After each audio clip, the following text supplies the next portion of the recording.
За сайн байцгаана уу. Эзний өдрийн мэдгүйгээ хажууд байгаа хүнтэйгээ згсэн амжилтаа мэдчихлээ. За фишмаг жоо басч.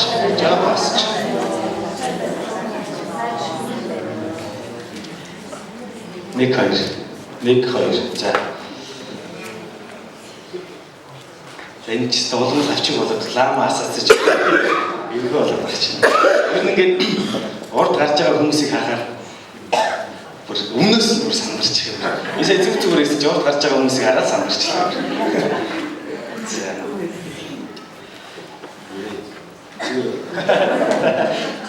За хамтдаа өнөөдөр өгөн төлөө залбирцгаая.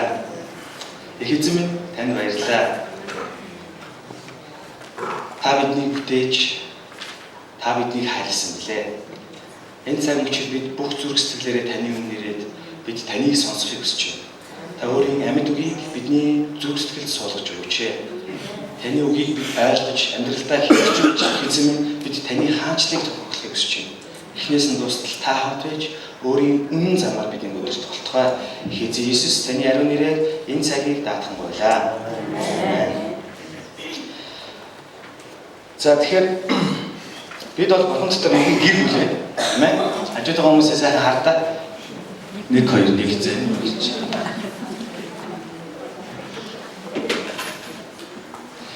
Хизээ зэний сайхан дотнолцсон хүмүүс байгаа шүү дээ. Дахиад цай хардаа хоошоо урагшаа тэр хажуудлыг нэ тэр хойдлыг нэ сайн хардаа.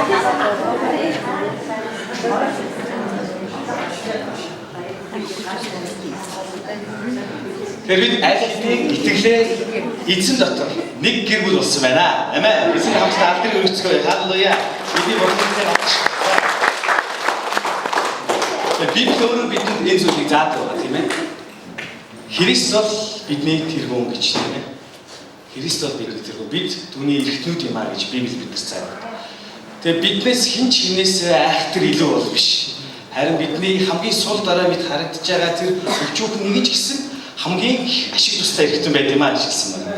Амин. Тэгэхээр бид бол өөр хоорондоо итгэлээр аль хэдийн бурхан дотор нэгэн гэр бүл болсон байна. Тэгээ энэ зүйлийг сургаалаа бэлдэж байхдаа би бодоод их ад жаргалаар дүүрлээ л дээ. Тэгээд та нар ч гэсэн ерөөхдөө бол их ад жаргалаар дүүрдэг байхаа гэж бодож байна. Өсөдөр бол бид нар ингээд цуглааныхаа итгэх шахан дүүстэр ингээд харахтаа ер нь бол эсийн бүлэг дээр уулзааг бол ер нь 7 хоног эрдэнэ бүтэн сайдраас дараагийн бүтэн сайдар гэж бид ингээд харах юм бол аль хэдийн 7 хоног өнгөрцөн байхад бол нэг юм холцсон юм шиг мэдрэмж төрөйдөг тий. Ер нь бол бид нар хамаатны садантайгаа бол бараг уулзах байгаа шүү дээ. Ер нь бол их уулзах байгаа. Би одоо цагаан сараар нэг очиж байгаа. Тэгээд заримдаа нэг хаяа нэг очиж ийм хөл үзүүлээд байна. Итгэх шахан дүүснэртэйгээ бол байн уулзч. Ерөөсөө байн ойр дотн бид нар болж байгаа. Тэгэхээр бид нар нэг бүтэн сайд ирэхгүй нэг 7 хоног ажил гараад өмжчихөр яг бүр санагалзаа тэр минь яасан бол гэд иймэрхүү бодож байна. Тэгэхээр энэ бүх зүйл бол бидэнд бурхнаас өгөгдсөн гайхамшигт ивэл байна. Тэгээд бид бурхныг хүлээж авсан учраас Библиэр хэлсэн бид нэг итгэлээр нэг сүнсээр тэгээд нэг бурханд итгэсэн гэж хэлсэн байна. Тэгээд үнэхээр эзэн бидний итгэлээр дамжуулж энэ өндөр газар авчирчээ. Тэр бол үнэхээр магтаалг авах зохистой эзэн юм аа. Өнөөдөр хамтдаа итгэлийн талаар суралцсан. Мэдээж бид нар итгэлийг маш олон талаас нь ярьж болно. Олон зүйлсийг бид нар одоо магадгүй мэдж байгаа, зарим нь суралцаагүй байгаа зүйлс байна. Тэгэхээр Еврей номон дээр итгэлийн талаар маш тодорхой бодиттой 3 ишлэл байна. За тэгээд тэр дээр 3 ишлэлээ өргөжлүүлэн тайлбарсан олон цааш жишээ байна. Энэ жишээс мөр хамтдаа эзний үгийг суралцах болно. Тэгээд хамт та бүхэнд Еврей 11-ийн 1-ээс 3 дугаар ишлэлийг уншиж өгье. За анхааралтай сонсоорой. Итгэл бол найддаг зүйлсийн маань бодит байдал. Харагдахгүй зүйлсийн баталгаа мөн. Учир нь Ахмадууд түүгээр гэрчлэлийг хүлээн авсан аж. Бурхны үгээр ертөнц бүтээгдсэн бөгөөд тиймхүү харагдах зүйлс нь үзэгдэх зүйлсээс бий болгогдоогүй бид итгэлээрээ ойлгодгоо гэж хэлж байна. Бурхан биднийг бүтээсэн маш том гайхамшиг. Түүгээр бүтээгдсэн бид одоо эзний өмнө зогсоод түүнийг магтаж байгаа нь бүр их гайхамшиг. Амен. Эцсийн өдөр итгэлээр бид түүнтэй уулзах нь бүр хамгийн том гайхамшиг байна. Өөрөөр хэлбэл бид бурхнаар бүтээгдсэн ямар гайхамшигтай ивэлтэй юм бэ? Цаашлаад асар олон хүн дотроос та итгээд та бурхныг хүлээж аваад аврагдаа энэ газар сууж байгаа ямар хэвэлтэй юм бэ гэж мөн гэрчлээ. Ямар хэвэлтэй юм бэ гэж. Тэг бид хэрвээ итгээгүй байсан бол бидний нөхцөл байдал, бидний байр суурь бид итгэснээс хойш амьдралдаа гайхамшигтай үйл явдал авсан. Тэгэхээр бүх зүйл ерөнхийдөө бол байхгүй байх байсан. Тэгэхээр бид эзэнд итгэсэн учраас эзэнтэй холбогдож гайхамшигтуудыг өнөөдөр хүртэл бид амсаар ирж байна.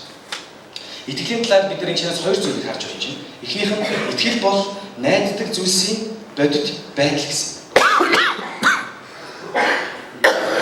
Бас л нэг зүйлийг бодуулсан гэж л байна. Яг юу гэдэг юм бол те? Итгэл бол найддаг зүйлсийн бодит байдал гэж хэлсэн. За нэг цөмөрөө цааш нь харна. Хоёрдугаарт нь харагдахгүй зүйлсийн баталгаа мөн гэж хэлсэн. Бас яг юу хэлээд байгаа юм. Гэтэ нэг юм ойлгогдоод байгаа юм шиг. Гэтэ бас нэг асуудал төвтэй байна. Эдгээр дүгнэлт нь сүүлийн 3 дугаар эшлэл дээр юм шийсэн бэ гэхээр бидний бодит хэмээн боддог дэлхийн ертөнц маань бидний үл үзэгдэгч гэж боддог зүйлсээс бүтээгдсэн гэдгийг хэлж байна гэж хэлсэн. Өөрөөр хэлбэл хүмүүс бид бол аливаа зүйлсийг дандаа бодитоогоор хардаг. Харагдахгүй бол байхгүй.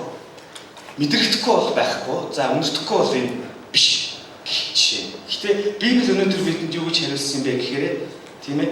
Эдгээр бодитоогоор бидний харж байгаа эдгээр дэлхийн ертөнц чинь бодиттой харагдаж байгаа зүйлс чинь үл үзэгдэх зүйлсээс бий болсон юм аа гэж хэлж байна. Дүгнж байгаа яг тодорхой дүгнэлт бол ерөөсөн юм. Өөрөөр хэлбэл хүн төрлөختөн бол хязгаарлагдгүй юм гэдэг хэлж байна. Өөрөөр хэлбэл хүн төрлөختөн бол зөвхөн бодиттой зүйлийг л олж хардаг. Тийм ээ. Хоосон сандал руу та хардаа хүн байна. Энэ нөхцөл байдал бидэнд юу хэлэхэд байна гэхээр энэ бол хүн төрлөختөн бол юм хязгаарлагдгүй юм аа. Хязгаарт юм аа. Тийм ээ. Зөвхөн өөрийнхөө нүдэнд л харагдаж байгаа тэр зүйлсийг байгаа гэж итгэдэг ийм тийм зүйл гэж энэ үргэлжлэл хүний хязгаарлалт хэлж байна. Гэхдээ итгэл өнөөдөр бид нар энийг ямар болгож харагдвал юм бэ гэхээр таны нүдэнд харагдахгүй зүйл ч гэсэн байдаг юм шүү гэдгийг хэлж байна гэсэн. Амен. Тэр өнөөдөр бид нар ерөнхийдөө ямар нийгэмд амьдарч байгаа вэ гэдгийг харцгаая л. Энэ нийгэмд итгэл гэдэг үг ер нь бол тохирохгүй.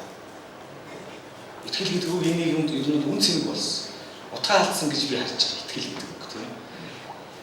Өнөөдөр найздаа итгэх бол аюу хэцүү. Зарим нөхцөл байдал гэр бүлийнхэндээ итгэх аюу хэцүү.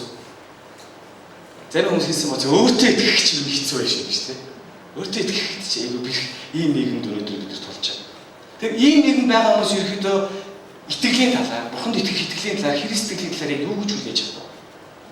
Тэр хүмүүсийг өөрсдийнхөө тэр логик ойлголтоор л бидний итгэлийг хаалаас харж байдаг тийм ээ. Энэ хүмүүсийн яриад байгаа итгэл гэж яг чухамдаа юу юм бэ гэдгийг бидний хар биш, Библийн нөхцөл байдлаар биш, зөвхөн өөрийнхөө үднээс харж идэг. Угаасаа яг ч тэгэл нэг сүртэй байх биш. Иесус итгэлээ гээд яадыг бөөдөр очсон яг л адилхан, гандан дээр очсон яг л адилхан тэр зүйлсүүд юу нэг яг л адилхан л байдаг штэ гэж ойлгож байна. Тэгвэл тийм хүмүүст бид итгэлээ яаж томглох юм бэ?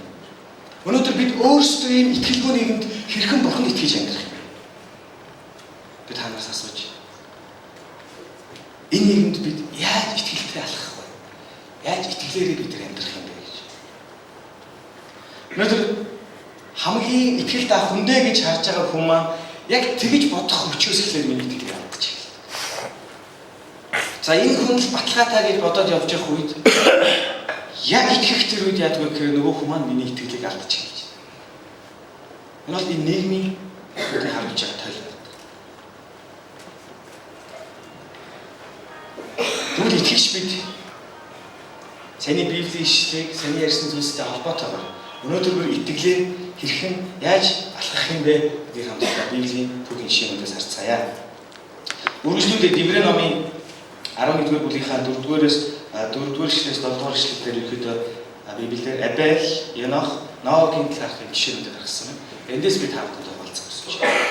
Таавтад бид 4-р эшлэлээс эхлээд уншиж өгье. Богинохон унших учраас анхааралтай сонсоорой.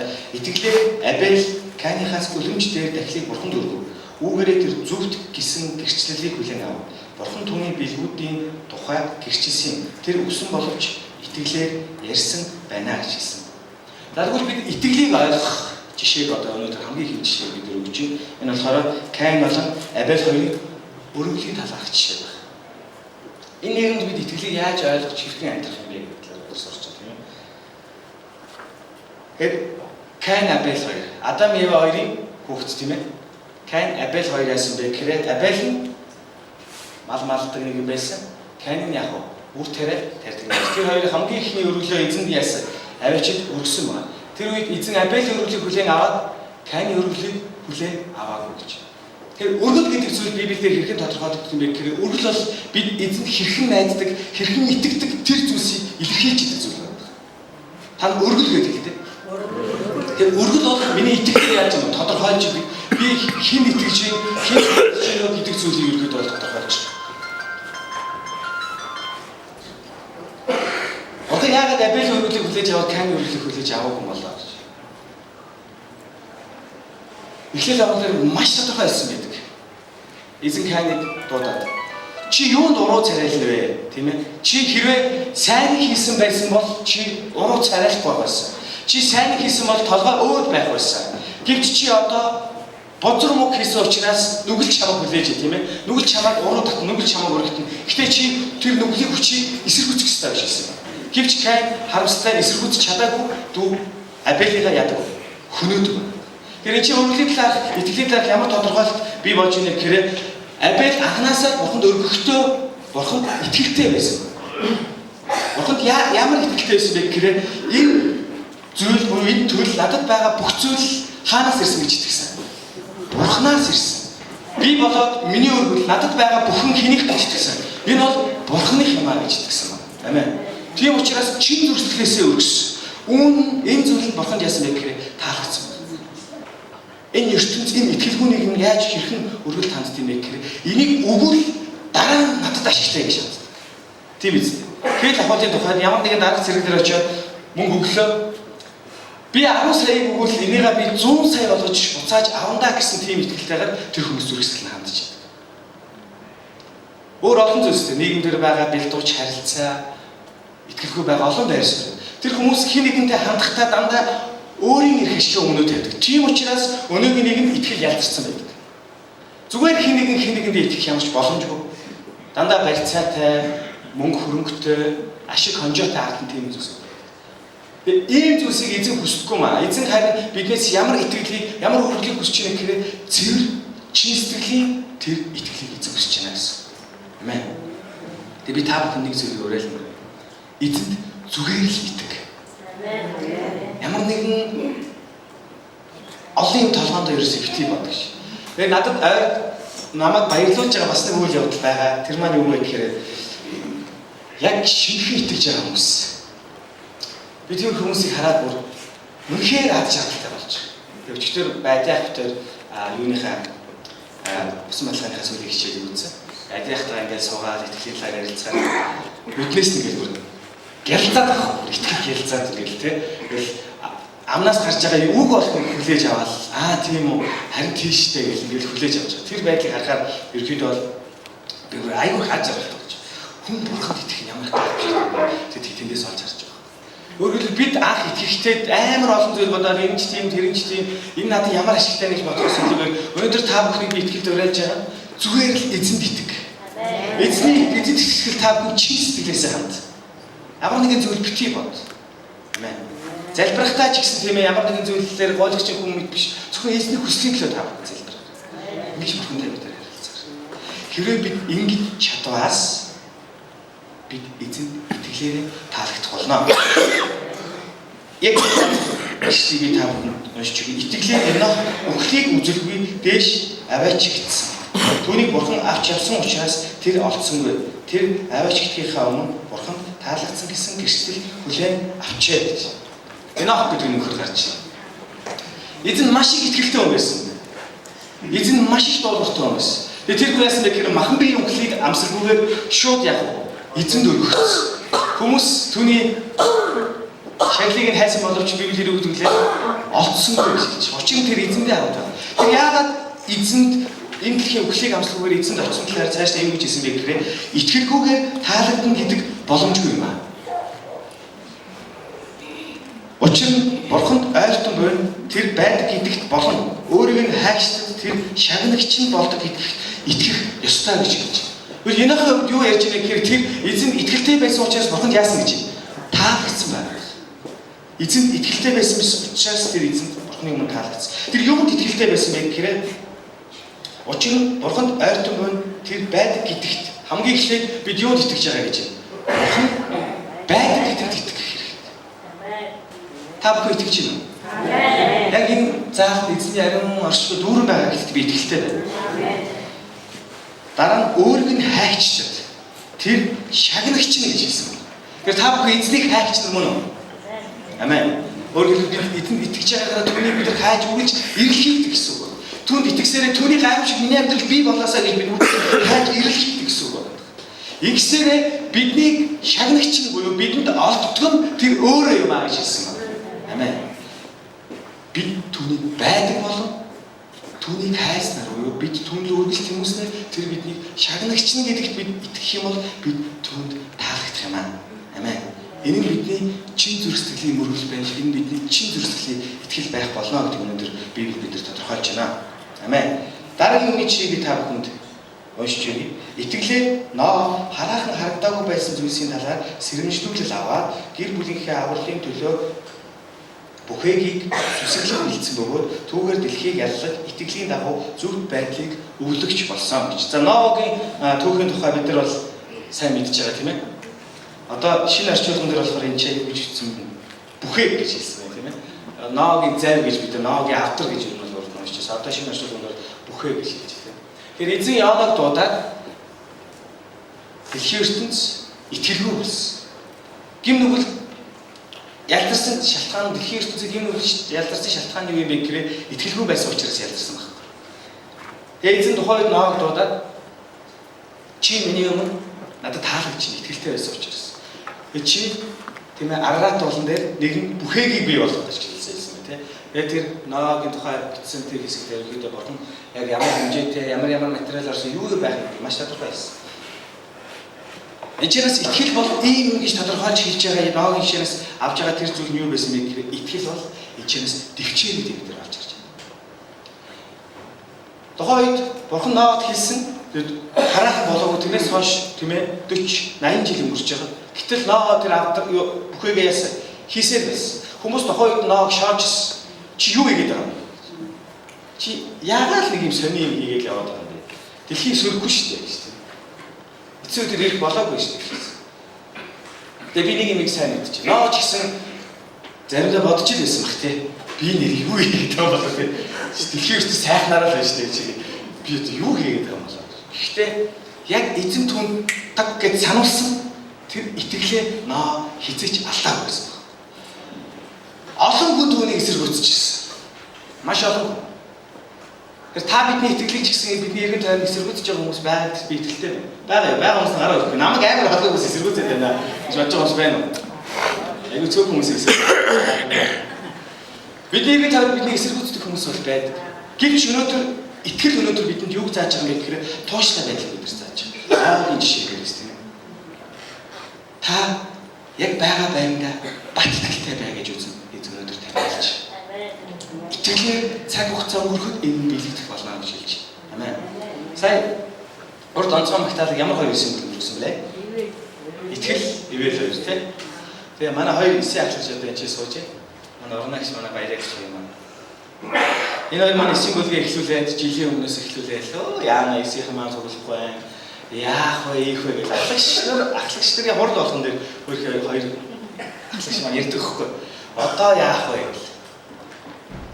Гэтэ бид нар одоо уриалга болгож одоо зөвлөгөө өгч ирсэн ганцхан зүйлс юу байсан бэ гэж залбираа. Эзэн өсгөнөө. Эзэн чиглүүлнэ. Эзэн бий болно гэж зөвлөж ирсэн. Тэгээ бид нар эс болгон дээр хамтдаа залбирдаг манай хоёр ахлагч эс болгон байн залбирдаг. Тэгээ манай эсийн төлөө залбирч өгөөч. Тэгвэл хавгах чинь эргүүлж өгөөч гэж олон хүн зүйлсээрсэн. Гэтэл одоо ямар олон хүн сая гарч ирсэн. Цөмөр ормыг өгөө төхөө алаад шаа. Гэл болж ш юу нэ тий. Жаахан цаг хугацаа өнгөрөөл бид эзэнд итгэлээ тавихад л урагч байгаа байхгүй. Энэ хүн сайн уу, хүн муу гэдэгтэй биш. Хүн эзэнд итгэдэг юм гэдэг нь гэж байна.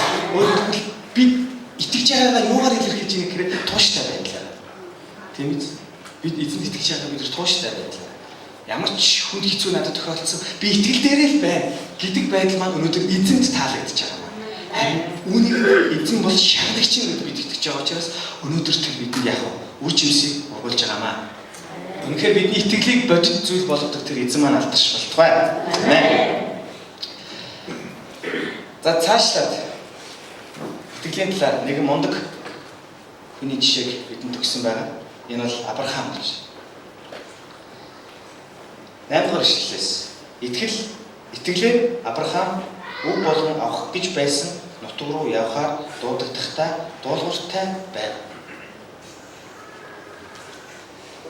Би танаас нэг чухал зүйлийг сануулахыг хүсэж байна. Бид Авраамын түүхийг сонсохдоо бид нар яг нэг зүйл дээр фокусаа болгох юм бэ гэхээр Авраамын хүүхэн мөлий Исаак гэж тийм ээ. Авраамын түүхийн талаар бид нар бодоход Авраам итгэлээрээ Сараа хөөсөр байсан. Гэхдээ эзэн тэрийг 100 наснд нь өрөөж одоо хүүг өгсөн. Гэхдээ энэ хүлээхэд аягүй хэцүү байсан. Тэгээд эзэн тийм ээ одоо Исаакийг бий болгожээ гэдэг энэ түүхийг нь бид нар маад санаад. Бүр цаашлаад бид нар түүнийг Исаакийг өргөх болгон өргөх гэжсэн талаар бид нар Авраамын түүхийг санаад Авраам бол бидний итгэлийн үг юм аа гэж бид нар ойлгодог. Мэдээж зүг. Яг тэгсэн.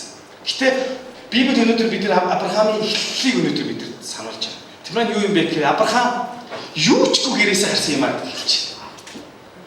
Бурхан Авраамыг дуудсан байна. Авраамаа гэж тийм.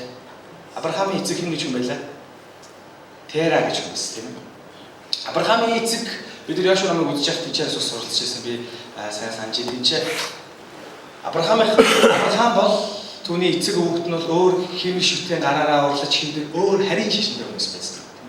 Яг тэр үед нь Бурхан Авраам дээр ирээд юу гэсэн бэ гэхээр чи миний чамд амлаж байгаа тэр газар руу яв гэж хэлсэн. Тэр эзний дуудлагыг Авраам сонсоод хаашаа очихоо мэдэхгүй байсан ч гэсэн Авраам бүхий л өөрийнхөө их орон, газар нутаг, өв хөрөнгөө бүх зүйлээ орхиод Авраам гэрээсээ яасан байна. Гарсан байна. Авраамын эхлэлийг эндээс эхэлсэн. Өнөөдөр энийг бас өнөөдөр бид өөрсдийн амьдралтай, итгэлийн амьдралтай бид нар холбож үзэх хэрэгтэй. Эзэн яг таныг хизээ дуудав.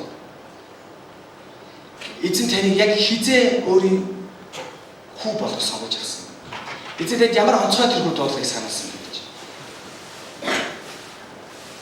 Өөрөөр хэлбэл бидний итгэл хаанаас эхэлсэн бэ гэдгийг бид нар хизээш мартаж байна. Бид нар тэрнийг сайн санах хэрэгтэй гэж хэлж байна. Амен. Бүгдээ эргэлэн бодъё л та. Би хизээ эзэнд итгэсэн гэлээ.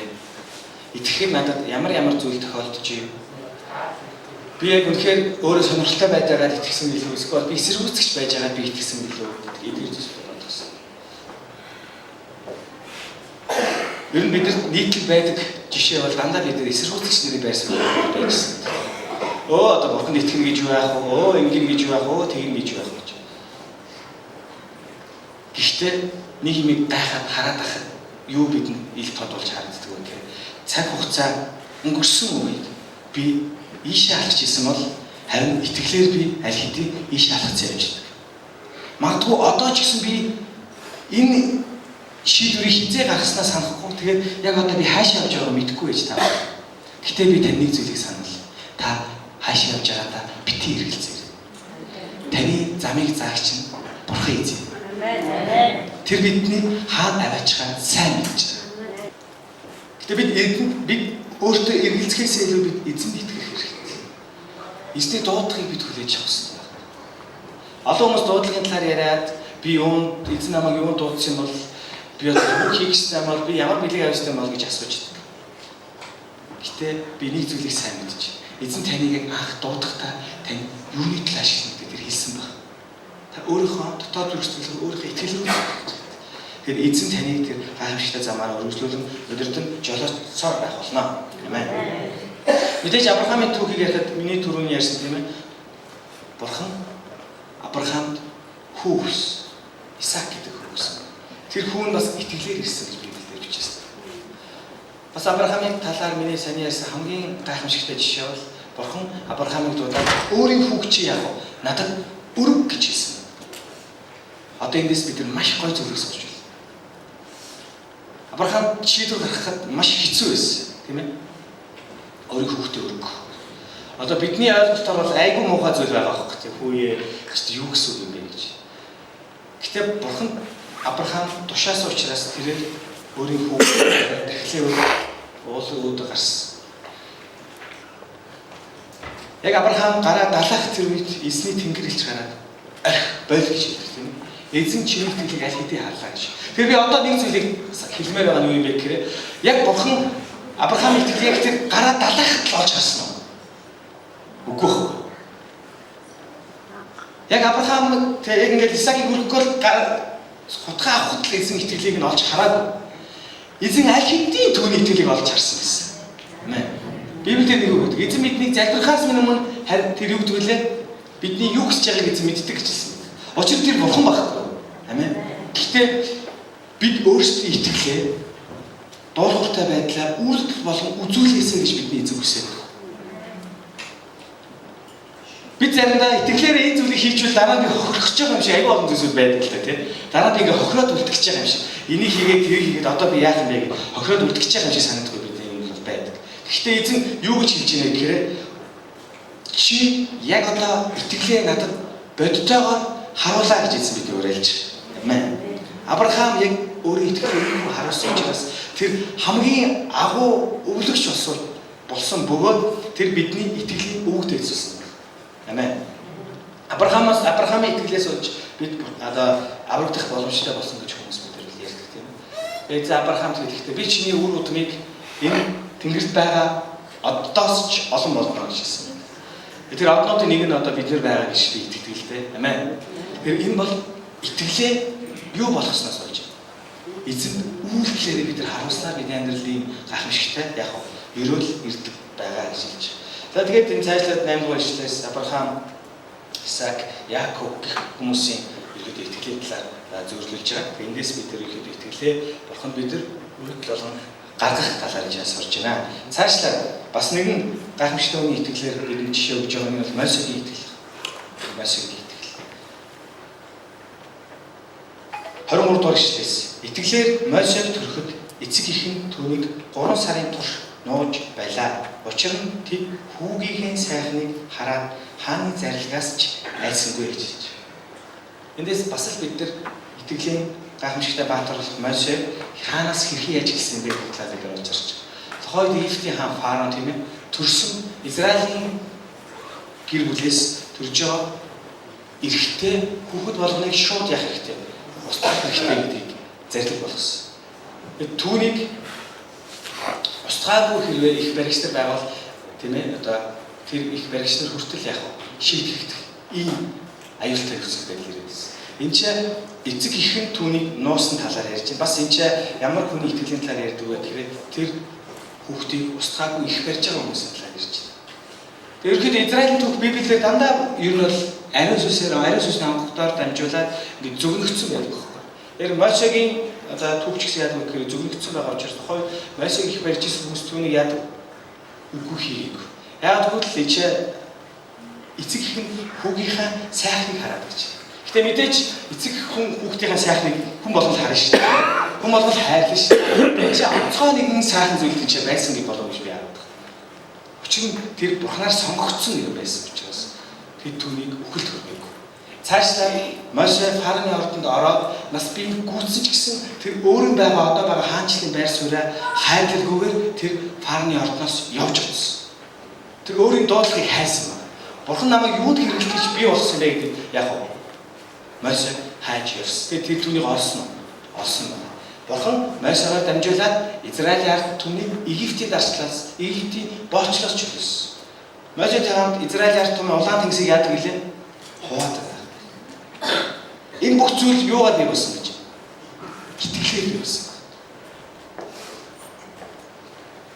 Бид итгэлийнхаа төлөө таны амьдралаас зориг гарч, золиос шийдвэртэй олон зүйлсүүд гарч байгаа гэж би танаас асуух хүсэж байна.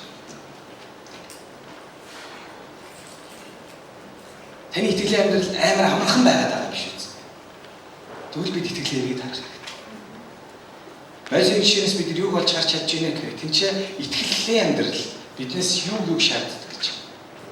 Золиосыг, зоригийг, гайхамшигтай шийдвэрүүдийг бас олон зүйлүүдийг орхих тэр зүйлүүдийг биднээс шаардж байгаа гэж хэлж байна.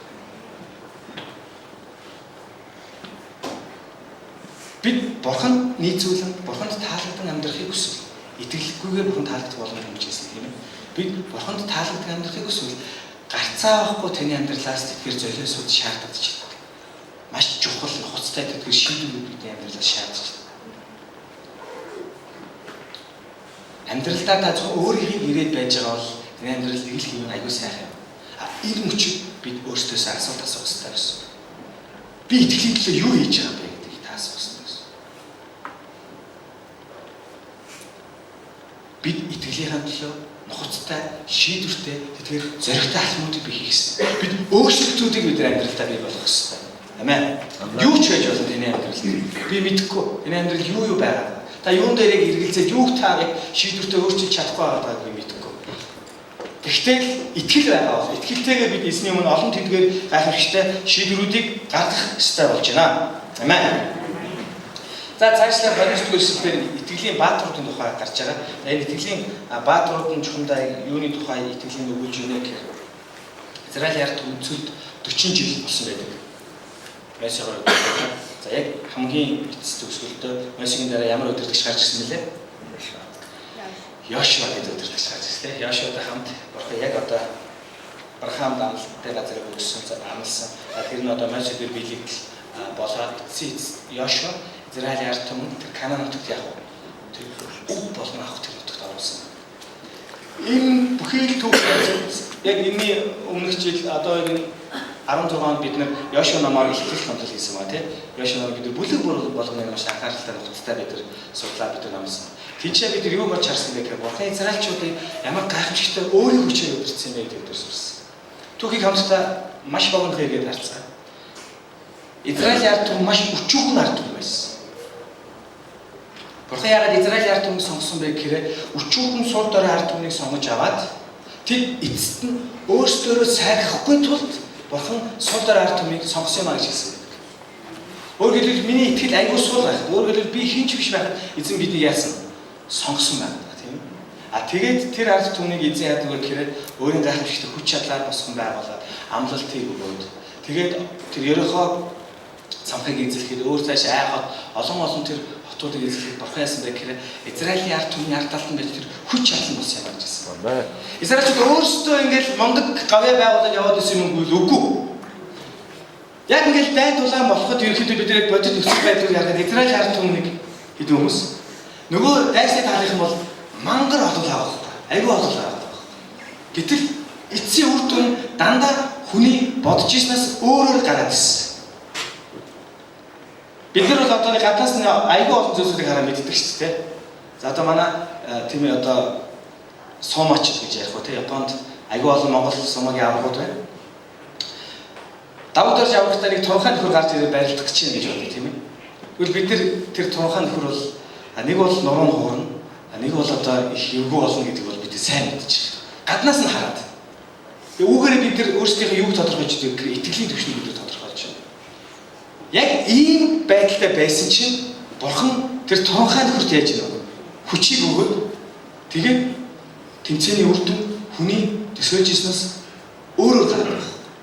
Тэгээ үүнийг юу гэж тайлбарж өгнө гэхээр Библиэлд Бурхан байсан учраас ингэж бий болсон. Энэ бол эзэнд хэн итгэж ин түүний талд Бурханы хүч байна гэдгийг илэрхийлж байна гэсэн найр байна.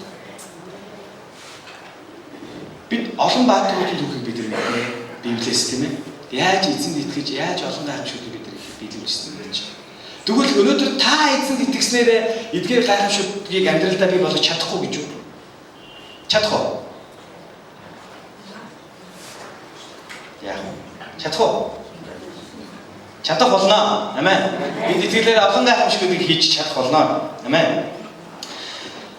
12 дугаар бүлэг дээр биднэрт өнөөдөр маш олон гайхамшигтай урмыг өгөх хэсэг нь Иесусийн жишээ.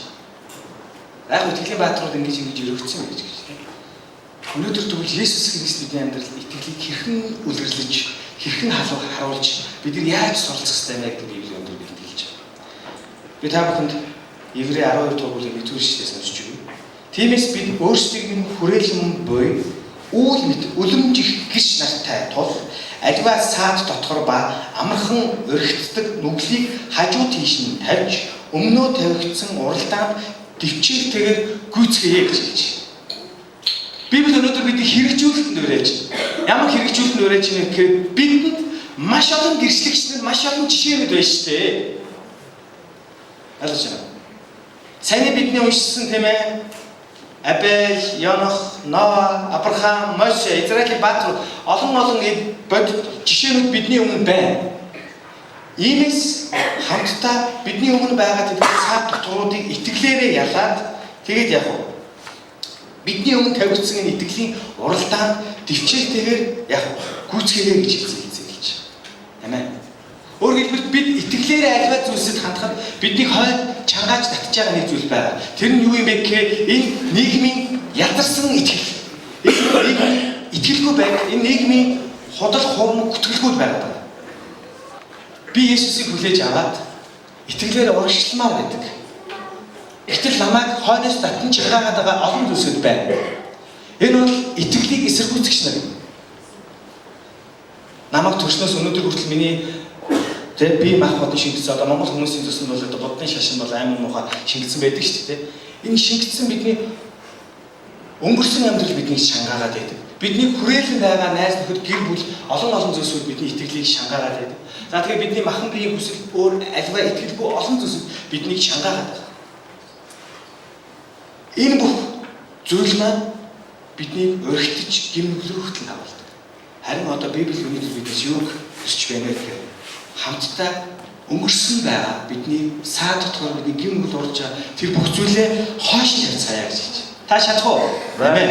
Хамтдаа хойш тавьцгаая. Таныг эргэлзүүлж исэн, таныг уруу татж исэн тийм ээ, таныг ганхуулж исэн тэдгээр амьдралын бүхэл буруу босромог энэ нийгмийн тодорхойлж үтсмөр орхицгоо.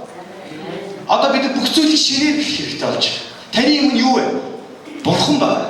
Эзэн та нар одоо над руу гүү гэж өнөөдөр эзэн биднийг уриалж байна. Хамтдаа итгэлээрээ эзэн рүү урагшилцгаая. Таны өмнө ямар нэгэн саад байгаа тэр бүх саадуудыг эзэн цэвэрлэх болно гэж итгэлээ гэж.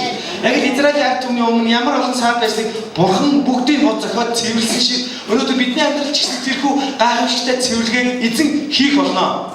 Ямар үед эзэн хийх вэ гэхээр бид шийдвэрийг гаргаад бид эзэн рүү гүйж эхлэх тэр үед эзэн бидний өмнө байгаа бүхэл зүйлсүүдийг цэвэрлэх болно.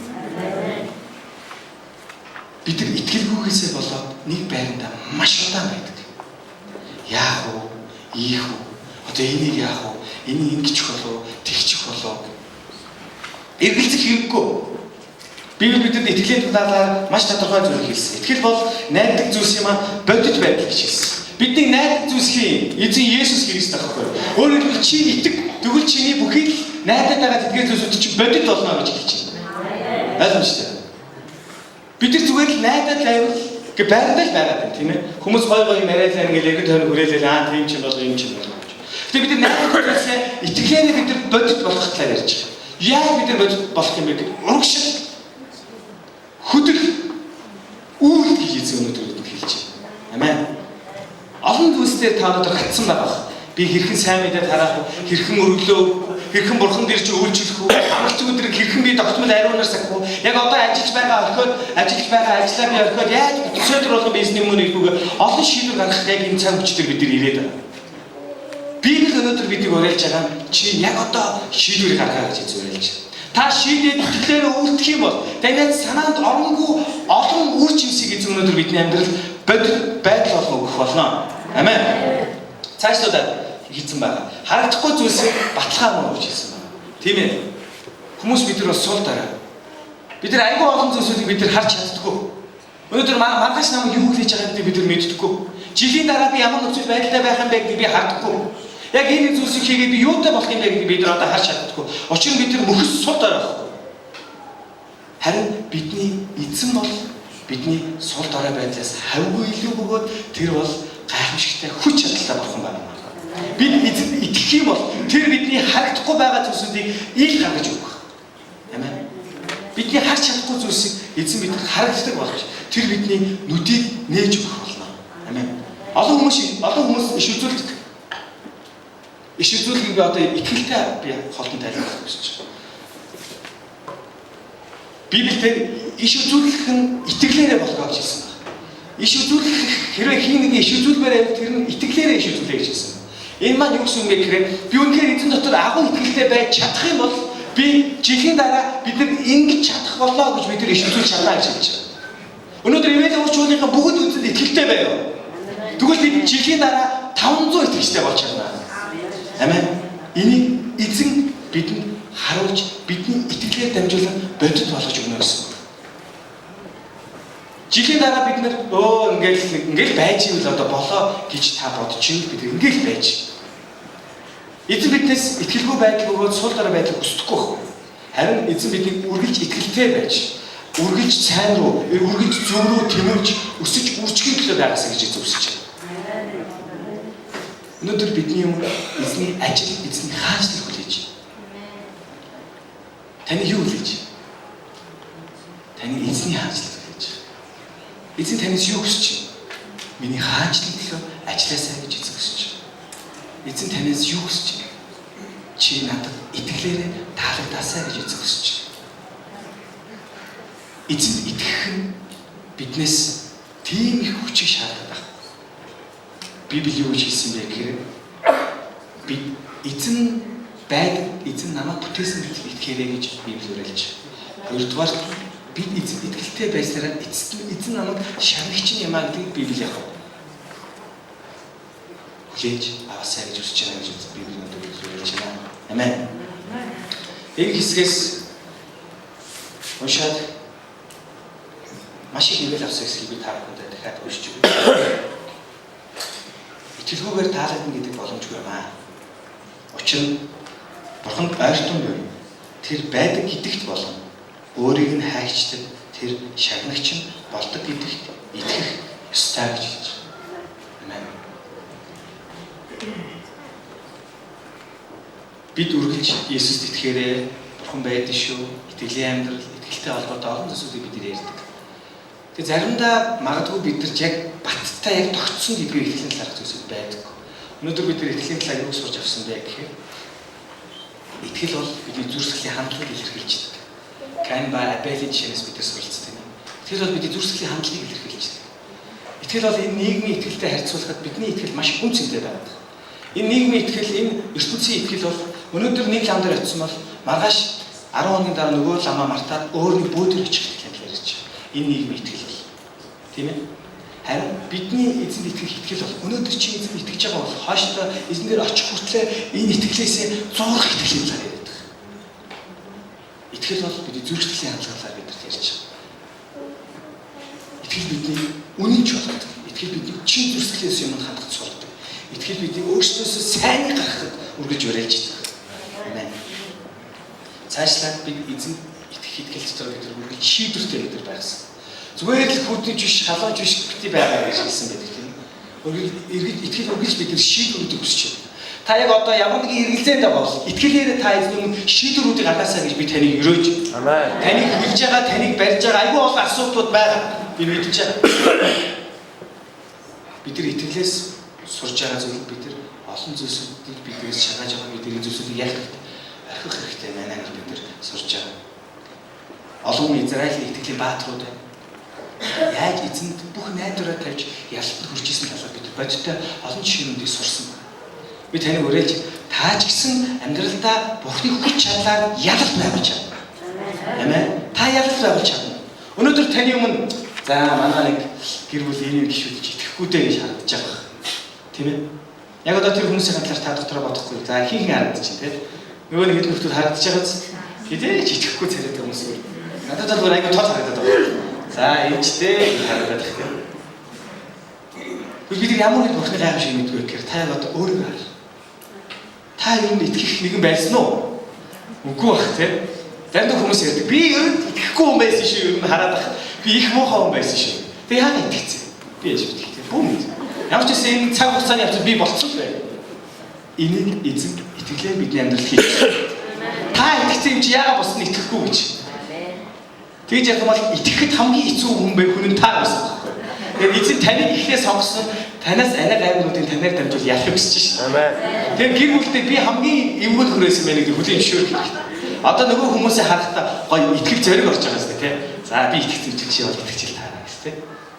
Тэгэхээр итгэлээр бид нар яг айгүй олон зүйлсүүд дээр бид итгэх үнэхээр хүчтэй, тууштай, зоригтой, олон зүйлсийг орхиж, хайж үнэхээр бид эзэнт найдах тэр байдал сурж байна гэсэн үг.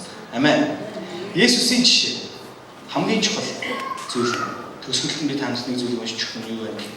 Итгэлийг эхлүүлэгч буюу төгсгөж болох Есүс өөд харцгаая. Тэрээр өмнө нь тавигдсан баяр баясгалангийн төлөө гутамшгийг эс томсорлон зарламайг дэвтсэн өгөөд Бурхны сэнтийн баруун гарт заларсан юмаа гэж хэлж. Итгэлийг хин эхлүүлдэг гэж. Есүс хин төгсгөдөг гэж. Есүс төгсгөдөг гэж хэлж. Амен. Үнэхээр бид итгэх юм бол биднийг замчлах, биднийг хөтлөх, биднийг удирдах, биднийг хандах, биднийг ивэх нэгэн бидний дэрэг зогсож байна. Та түүнд итгэхэд бэлэн үү? Амен. Итгэлээр бидний амьдрал бүх зүйл боломжтой юм аа. Намайг дагаад хэлэхгүй юу? Итгэлээр бүх зүйл боломжтой. Итгэлээр бүх зүйл боломжтой. Амен. Хажууд байгаа нэстэ чи үнэхээр эзэнд итгээрэй гэж хэлээд хамтдаа суудаасаа болцгоё. Аллилуйя. Хамтдаа суудаасаа болцгоё. Эзэн хамт залбирцгаая.